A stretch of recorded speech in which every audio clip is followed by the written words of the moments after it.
All right, welcome to the 5 a.m. grind. Harris, how's it going? It's going well. How's it going with you? Oh, not too bad, not too bad. Going well, keeping well. It's a few cold days in Toronto. Oh Winter's yeah. finally Oh, here yeah. now. It's been like that whole past week was pretty Yeah, freezing. I find February is always the month where Yeah. the weather just is freaking cold. Yeah. It was one of those days where by the time you get to the office, like your body just feels drained. Yeah, long gray days. Yeah. Yeah, winter's finally here. All right, so for this week's podcast, I figured we'd talk about taking imperfect action. So the subtopics for today's discussion will be, what does taking imperfect action mean to you? Is speed or perfection important? When helping customers, do you strive to be perfect or do you try and respond quickly? And the fourth one, would you rather spend time perfecting your idea or taking action instead? All right? Yeah. All right. Okay. It's a loaded podcast. All right. So what does taking imperfect action mean to you? Why didn't you start with that, man? Okay. Well, okay. All right. I think imperfect action to me means instead of, and I was guilty of this early on in my career, I used to dwell on ideas and topics a lot, trying to think them through, strategize, plan, etc., but not really executing and taking action. So I would never know if my idea would materialize in real life and whether it would actually be a success. I would spend way too much time thinking about the idea instead of taking action. Like, what would be a good example? Like, for example, like starting my accounting firm. I had recently started it. When I was a lot younger, at least early on in my 20s, I don't think I had the confidence, and I used to be thinking about the idea quite a bit. Never quite had the confidence to do it. Yeah. And was planning, and then I was telling myself, and sometimes you sort of rule out some of your ideas, as in you're like, oh, I have this idea, but here's why it's not going to work. Therefore, I'm not going to do it, right? You self-deselect, Oh, okay. right? You're like, oh, because of these factors, there are cons. I'm not going to pursue this idea. Well, you know this. Every idea has pros and cons, right?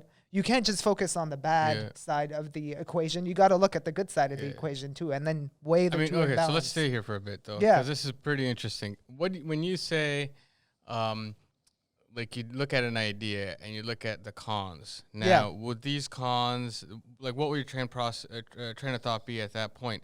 Are these cons so big that the pros are not like negligible just because there's so much that could go wrong? Or was it like these cons might not be big, but I know that I can't overcome them? So what was the kind of train of thought that was going through your mind? To be honest, it was the former. So basically, I used to focus on the cons of a certain idea, and I used to never really take the pros into account. I used to be like, there are these hurdles, I can't overcome them, or I used to just get fixated on those disadvantages and never really weigh the pros and cons on balance. Which I think is a very important thing for you to do, because any business decision you make has pros and cons. And let's be honest, to really know whether or not the pros outweigh the cons, you got to try it out. You got to do it. Right? You got to do it. Because then it's only by doing that you will truly know whether or not whatever idea you have actually works. Yeah, and the pros and cons, I think, in the beginning are very, very hypothetical. Like the things that you think are a con may not be a con, and then there's new cons that come in and like that you didn't see, but when you jump into it, then you realize. That's a very good point. Yeah, because it's only by doing it you actually truly know, is my hypothesis about the pros and cons of this idea actually true? How about, so let's take it with you. What do you think? Imperfect action, are you the thinking type and dwell, think and dwell, or are you more doing?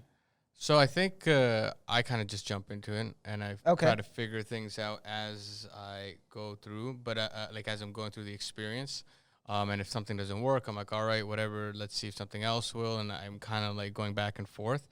Not to say I don't think I think everybody does that. Like you're doing both. Right. But like which one, how they weigh, how much time do you apportion to each one? I would say it would be 50-50.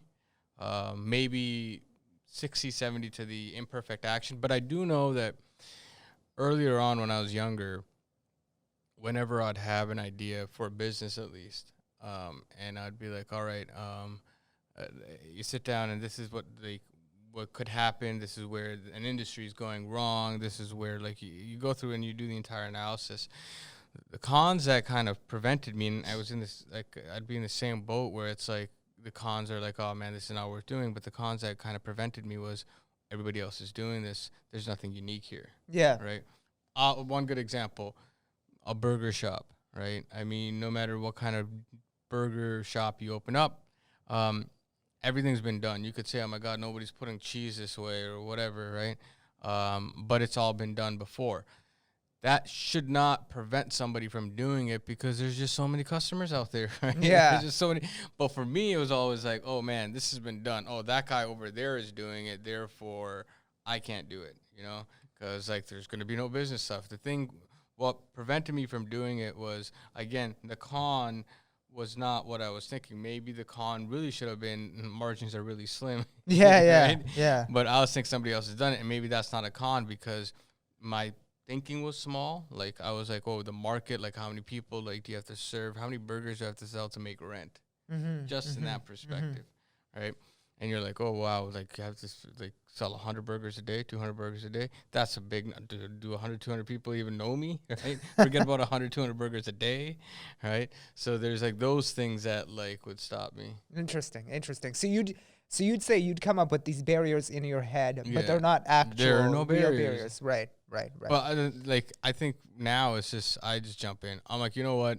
I might fail. Yeah. But like I don't think I was ever as afraid of failure. But before, obviously, you're more hesitant. Now, just like there's a point where you just stop caring, and it's like, okay, I'll jump in, and then I'll see what happens. And if it works, it works. And if it doesn't, it doesn't. Now the only thing that's on my mind is this worth the time? Should I be spending my time here, or could I be working with my family? Those are the things that I'm kind of thinking about, not necessarily whether the business is going to work or not. Yeah. And it's interesting you say that. I think the one thing that wisdom and experience give you is that you look at the cons of a certain idea and you're like, you look at them like you just said, and you're like, oh, I know there are these cons, but I know I will eventually persevere and break through them. Yeah. Because that's one thing you realize about yourself. You're like, I know I can work hard enough at this to make the pros outweigh the cons. Do you know what I mean? It's like you trust yourself. You learn to trust yourself. Yeah. You'll figure it out. So a lot of the cons is like the unknown, right? Correct. Yeah. And then I also feel like it's not even just that. It's like as you get older, you realize you don't know everything. If you look at something and you're drawing these conclusions and judgments, they could be wrong. They could be right. A part of it could be right. Mostly it's going to be wrong, especially if you haven't started it, right? So the best way to kind of go and mitigate that is to jump into it and start doing it. Right. And then it's a learning experience. So you're not necessarily there. Like in any endeavor, right? In the beginning, if you're looking to be a master, that means that like you're in it for the wrong reasons. Right? Yeah. Like you should be in it to learn, whatever it may be, whether it's business or a hobby or whatever. And when you're learning, you're too occupied to understanding what's in front of you than trying to make it work. Yeah. Because those are two different things. Interesting. Right? Like if you're playing sports, first, before you do anything with basketball, you got to learn the rules. Right? Once you learn the rules, then you're going to do some drills. Once you've got all of that, then you can start like doing any kind of complicated moves, right? Not that I play basketball, but I'm just I'm just giving an analogy, right? Yeah. It's like once you get all of that down, is then you can kind of become the master, right? Right. I'll go into one more thing. When we started this podcast, and even right now, it might not be the most perfect podcast, right, on YouTube, or even for people listening to this on Apple Podcasts, Spotify, or whatever it is. But the one thing you and I both know is that we've taken action. We've started this. Our 100th episode will be much better than the first one. We know this because eventually it's going to get better. We're going to refine it, fine tune it, see what works, what doesn't work. But the important part about doing this is you have to start it, right? Because that's how you're going to become better. Yeah, I think every single time we're doing it, we're saying, okay, we're thinking this is what we've got to change. You're fine-tuning, changing this, etc. We're vocalizing it to one another. We have like that conversation we're having with ourselves as to like, oh, I saw this, I need to change that. So there's a lot of stuff going on. There's constant tweaking, but that's just, it's with everything, man. You just got to jump in. Yeah, agreed. So moving on to our second question then is, do you think in today's fast-changing world with a lot of the disruption, et cetera, and technology moving so quickly, upending industries, is speed or perfection important in today's world? Speed. Speed. Hands down. What about you? Yeah. No, I'd say the exact same. I think speed is way more important than perfection. Yeah. Way more important. And I think Mark Cuban says this all the time on Shark Tank. I'm pretty sure he didn't coin the term. Yeah. But he says perfection is the enemy of profits. Yeah. So you have to just jump in and you got to keep iterating. Yeah. Because let's be honest. Number one, the thing about perfection is you could always make something better. You can always find faults with something and make it better. So improvement is like an iterative process. It happens gradually. It's not something let's say you're working on a product or a service. You can't just hold it back and keep tweaking it until it's perfect to you. Because let's be honest, although you might think your product is perfect, you don't know if the market thinks it's perfect, right? Perfection is, sorry, not to cut you off, but perfection is an illusion. So even the people who are running after perfection, you're never going to get that perfection. Yeah. And you need to come to terms with that. Yeah. Right? It's a very, especially in the beginning, it's a very choppy, sloppy, like off-the-cuff type of process. And it's not going to be this thing that's in your mind, but even the thing that's in your mind is just a concept. It's not a reality. It's hey, that would be perfect. You couldn't define that perfection if you wanted to, even if your life depended on it, right? It's something that, like, a lot of people who are chasing that are chasing an illusion, a feeling that everything is perfect, nobody's going to bother me, when that's never the case. Yeah. And wouldn't you argue that perfection is also subjective? You might think, let's say you're working on a product, you think it's perfect and ready to market, but your customers might have a different perception of what perfection is. Yeah. Right? It's not uniform and the same across. Yeah, no, 100%. It's just there's so many ways to look at it that there's no such thing as something being perfect to everyone. That's an illusion. So people just need to get over that and be like, all right, let me start with what I think is good, right? Chances are whatever you think is good is only what you think is good, and it's probably not what your customers think is good. And then that's a hard pill to swallow. And then once you do that, then you're going to start figuring out what they need. And then once you figure that out, you'll realize, okay, I've got several different customers. Each wants a different thing. And then slowly you keep adding that on. Yeah. Right? And it works out perfectly, too, because sometimes, you know what, in the beginning, you don't need to be everything to every customer. You just need one set of customers and just make them happy. And once you've made them really happy and you're successful in that domain, then you move to another target market and you maybe expand your capabilities. Yeah, so true. And I would also put it this way, like, let's say you have two startups. There's one startup that is quick. Let's say they built like a product sort of half-assed and they put it to market. And then you have another one that's going to take, I don't know, a year to perfect their product and then go to market. Yeah. Which one would you rather invest in? I'd say the former, because you're like, oh, they're actually going to market, seeing if the idea they have is working and resonating with customers, as opposed to the one that's just, keeps perfecting their idea. And then you don't know if it's actually going to work because they haven't gone to market yet. I mean, the thing is, you don't even know if it's going to work the day they conceive that perfect idea. It's not going to, the market's not going to be the same by the time they come to market. It might have moved. Yeah. So you don't know what it's perfect for. So definitely the iterative approach. The speed is, or action is when you say speed or perfection, I hear that more as action or perfection. Yeah, right? yeah. I'd rather just jump into it and keep going. It's funny, I'm actually reading a book right now. It's called No Rules. It's the book about Netflix corporate culture, written by Reed Hastings, so the CEO of Netflix. And in there's a quote that I really like. He says, "We're in the creative business. Our biggest threat in the long run is not making a mistake, it's the lack of innovation." So he's saying the biggest problem to us is not going around and making mistakes. Mistakes will happen, but it's the lack of innovation and, I guess, speed that are the biggest threat to us, right? We're going to make mistakes, but that's okay. We'd rather be innovative and quick rather than worrying about the mistakes we'll make. I mean, the mistakes that result from the imperfect action or the speed are kind of the seed for innovation, because you're like, yo, there's something wrong here. What went wrong here? And then you try to make it better. And Correct. You're trying to solve the problem. Because the mistakes allow you to do, they like even Netflix, they go into the book as well. Like when they make mistakes, they don't just make mistakes and then move on. No, they sit down, they figure out why did we make this mistake. They do a post-mortem, they draw lessons from it, etc. There's an entire process associated with it. It's how innovative cultures work, right? When you make a mistake, you sit down and see, oh, well, why didn't this work, right? You don't just make mistakes and then move on. You're not making mistakes for the sake of making mistakes. You're doing it for learning. Yeah. It's a learning curve. Yeah. And you're trying to be more efficient, and you're trying to see where you apply it. And the thing is like, that's what experience is. Experience of anyone, right? Like whether you're hiring for a professional that has 1 year of experience versus somebody who has 20 years of experience, or a business has 1 year of experience versus 20. It's the level or the amount of mistakes they've made is what you're paying for. They've seen it all. So when they're looking at something, they're looking at it from so many different angles that they're like, okay, this could go wrong, this could go wrong, this could go wrong. Not to say that they know everything, but because they've seen so much that they can anticipate other things going wrong as well. Which makes them a better professional, a better company, a better organization, right? A better service, good, whatever it may be. So true, so true.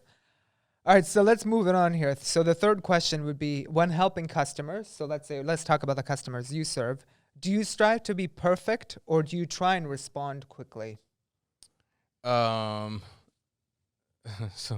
within law, you need to have certain level of perfection. Understood. But I mean, perfection. Am I going to okay? Here's a good example. Am I going to try to draft the perfect email and think about it, right?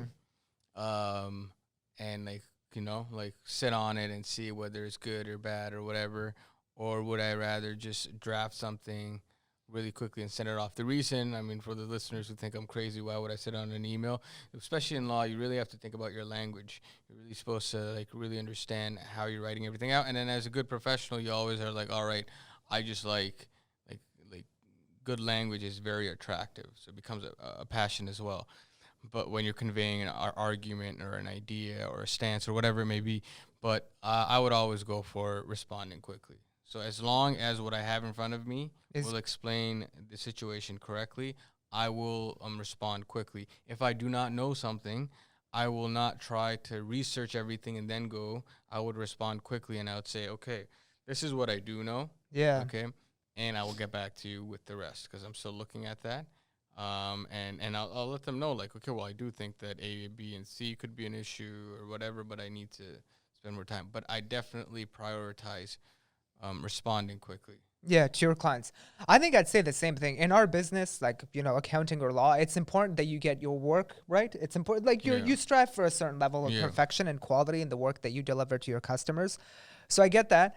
But I would say the same. Yeah, when you're responding to customer requests, etc., you're doing that quite quickly, addressing their concerns, or telling them, hey, I don't know this, let me look into it and get back to you. I think that's important. I think the other way to look at this question as well, for at least our businesses as just together, law and accounting, professional services in general, is that although the work that you do has to have a certain level of quality and perfection, but when it comes to changes on our industries, and our industries are changing as well, I think you have to be quite fast at responding to those changes, right? Because that's maybe where the speed element is involved. Less so in terms of the quality of work that you do. The quality of the work that you do has to be perfect. Of course, there's a time-sensitive element to it too. No, so that's why I wanted to kind of differentiate. Yeah, no, for sure. Because like Netflix, they say we're in the creative business, which is why innovation is so important to us. The creative business is different from professional services and I don't know, surgery, right? There's very little room for imperfection there, right? So different professions are different, but I think you can't be oblivious to the fact that there is change in a lot of industries, and maybe it's strategically you need to be quite fast responding to different trends, customer behavior changes, etc. But when you actually do the work, that has to have a certain level of quality to it. Yeah, like for a firm, I think that moving in terms of technology, in terms of how we deliver services, speed is definitely what we're aiming for. Yeah. Because there's just an evolution of what's going on. Constantly, like, here's the thing. If everybody thinks like 10 years ago you went back and you had to make a website or something, 10, 15 years ago, it was difficult, man. it was pretty expensive. By expensive, I say like $5,000, right? Yeah. $10,000 just to have like not the best website up, right? Very basic. And I think that, I mean, even that was considered very cheap if you went back 5, 10 years before that. And all everyone is doing is coding on HTML. But within the last 10 years, for example, WordPress has gotten so advanced that you could create, if you want to, you can learn it yourself and without code, and you can make a pretty decent website, and you could do it all for like $50, right?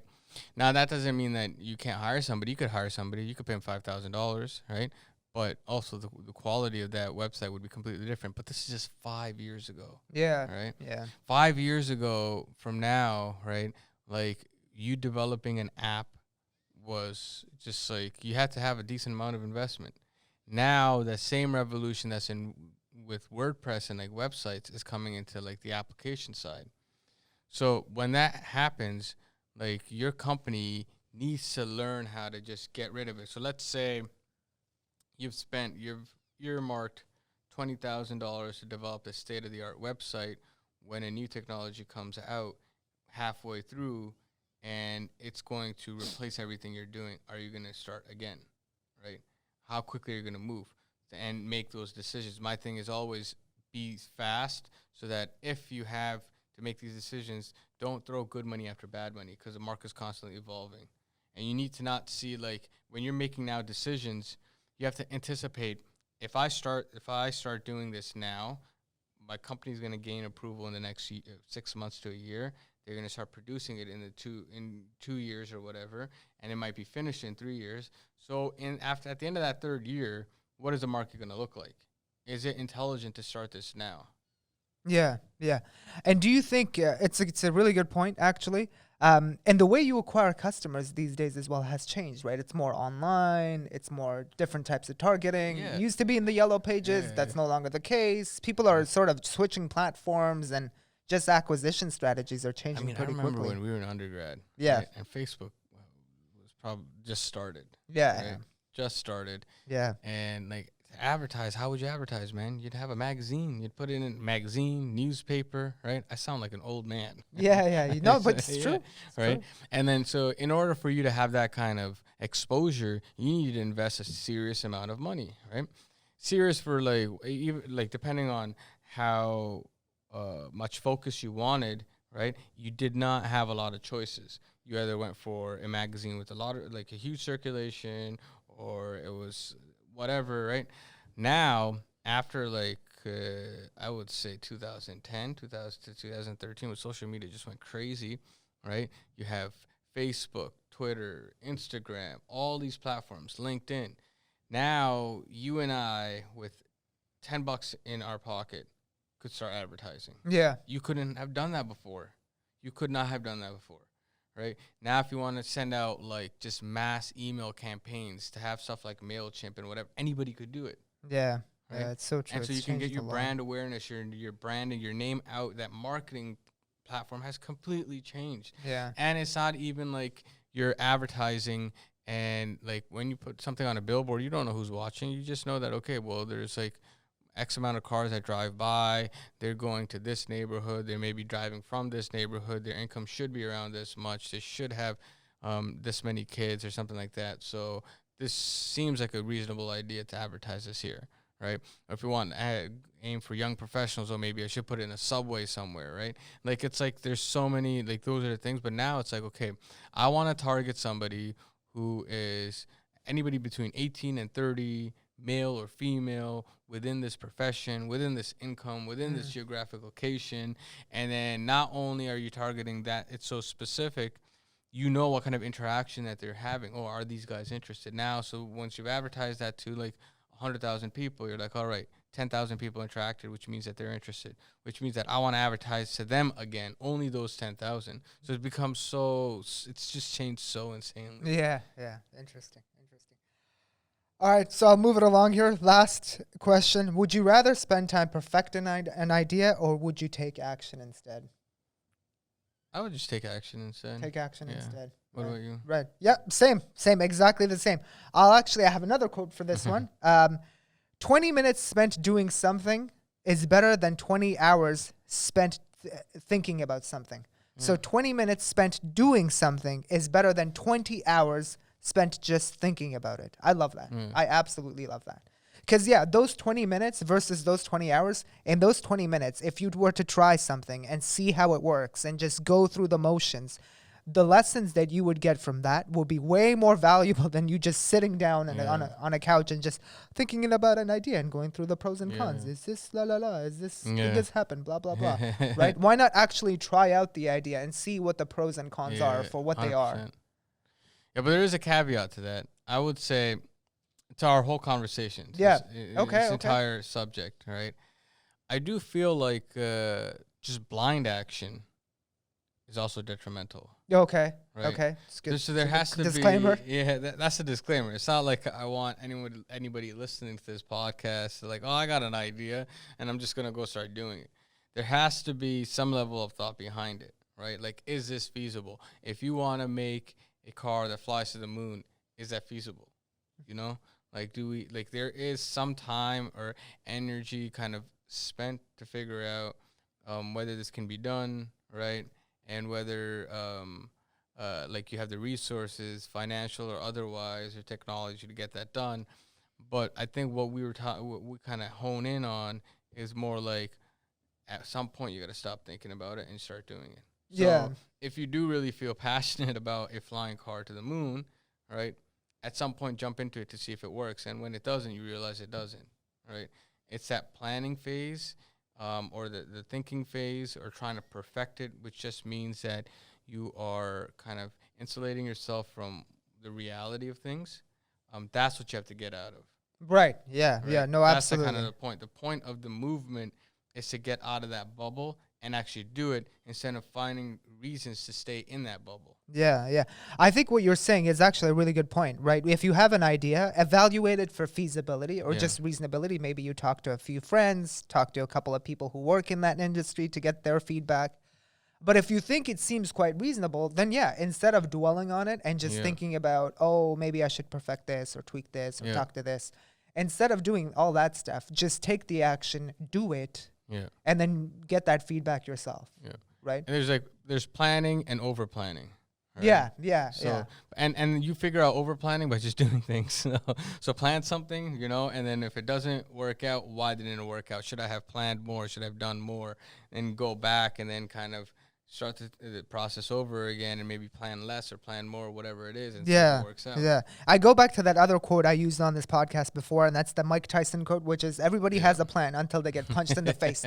But that's absolutely true. Because you can plan all the time. You can plan as much as you want, but life never goes according to plan. You always have to tweak, adjust, you get real-time feedback. You can't just, close your eyes and not be responsive to some of the feedback you get. You have to take it into account, distill what it is that feedback is telling you about what it is that you're doing. How can you improve your process? Maybe you go in a different direction. It's so important. You won't know until you actually try out whatever it is that you're trying to do, right? Because you could come up with millions of reasons as to why you think your idea is going to work or why it's the perfect idea, but you don't know whether or not those assumptions and the hypothesis you're making in your head is actually true until you try it out. Yeah. No, 100%, man. So key takeaways? What do you want to leave this conversation with? Oh man, this one is a bit of a nuanced conclusion. Yeah, it's nuanced. I mean, action is a priority. Yeah, but put some planning into it. Yeah, I don't know. Maybe I'd go with less of a disclaimer for me because I've struggled with this a lot. I think when it comes to action and planning, take action. You know what it is? Like if you want to build a car that goes to the moon, go ahead, build it. Try it out.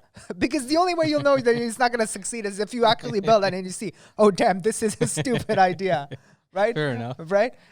I'd say between planning and action and taking and getting stuck with trying to make something perfect, just take the action, see if whatever it is that you're working on is going to work, and then take it from there. Sounds good. All right. We'll leave it there. Yep. We'll see you on the next one. Take care, guys. Have a good one.